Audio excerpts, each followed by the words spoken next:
मैं चल वे कि 100 पै गए 100 रुपये बहुत कर तू बात बंद कर 100 रुपया भाई लाओ बैठ हाथ में बैग चौधरी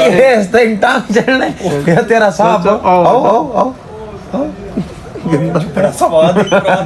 गंदा होना अल्लाह दी कसम चंगा तेरी 4 अड़िया तो सिर पे क्या रखो हुन सिर ना रात मार दे कुरान ने कदों कोई शय ही देवे मरदा कित्ता वे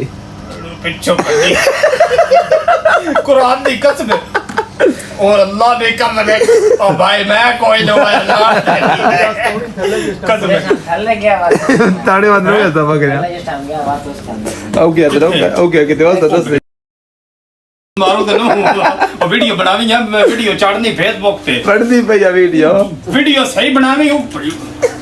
कुरान ने जो बंदा को मगरों लड़ो हुआ कोई शहर ला लड़ो हुआ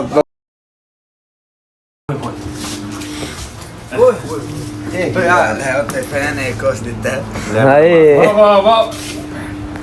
कुरान ने जो बंदा बड़े वाह देख रहे हो भाई ओए हां नहीं करी खलो जाए ए नहीं करदा गफाया वाला जटा दा बारी वालिया बारी वालिया मैं किसे सही फाद ली हुई बारी बा कुरान खरो ओ चल वीडियो बना तेरे बारी वालिया ऐसे बारी जा रहे हैं वापस से ते राय में नाच भेरा ते कीता भेरा इंटरचेंज ते कीता मैं पानी खाने पी दविए ते बखर ना संभाया बारी वालिया कोई शय फंदी करी मेरे कुरान था मैंने उठाई कुरान ना फाद के मेरी उस भाई फंदी की दो मजा आ रही साथे पैरों बगरन जी ऐसी मालिश करा रहे हो और आए बच्चे रान मालिश वालियां इतना बेरे इंटरचेंज ते लगी हां ना क्या क्यों ना भाई थोड़ा सारा ना एंजॉय करवा देंगे बगरा एक बार ले बना देना भाई कुरान दी कसम मैं इंत डर हुंदा वे मजा आई बाकस पेला मेरा पुत्र भाई मैं की कराऊं इदा उड़ा के रख छड़िया भाई वेखी होना गो ना को काम नहीं छिने पैसे दे 100 देना भाई 100 रुपए पैकेज है ओ 100 रुपए 5 मिनट वाला है ओ सस्ता ही है काम कम दई ना कर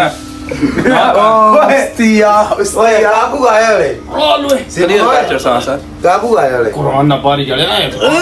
किल दई है विमान का ध्यान है पेल वेला बकुड़ी है ये तू उत्ते बैठा सन पता ये पीले 3 मिनट चा सारे अगर पील है